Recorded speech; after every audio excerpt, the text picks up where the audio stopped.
Bola Tinubu est né à Lagos en 1952 dans une famille musulmane et appartient à l'ethnie Yoruba, qui représente 16% de la population du Nigeria.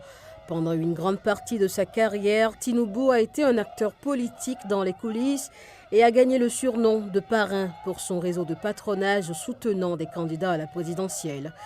Il a commencé sa scolarité à Lagos et à Ibadan dans le sud-ouest du Nigeria, puis s'est installé aux États-Unis dans les années 70, où il a occupé plusieurs emplois, notamment comme plongeur dans un restaurant, chauffeur de taxi et gardien de nuit, tout en poursuivant ses études. Il est diplômé de l'Université d'État de Chicago en 1979 avec un diplôme en administration des affaires. Il retourne au Nigeria dans les années 80 et commence à travailler pour une compagnie pétrolière en tant qu'auditeur. En 1993, lorsque le régime militaire annule les résultats des élections, Tinubu devient membre fondateur d'un mouvement pro-démocratique, la National Democratic Coalition, ou NADECO, un an après son retour d'exil. Ce groupe préconise et mobilise le soutien en faveur d'un retour à la démocratie. J'ai passé plus de 4 ans en exil à faire campagne pour la démocratie.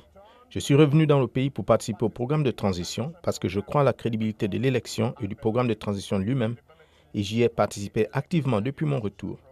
L'élection au niveau local s'est bien déroulée, la logistique était inadéquate, mais nous avons su maîtriser certaines des faiblesses et ensuite nous allons progresser.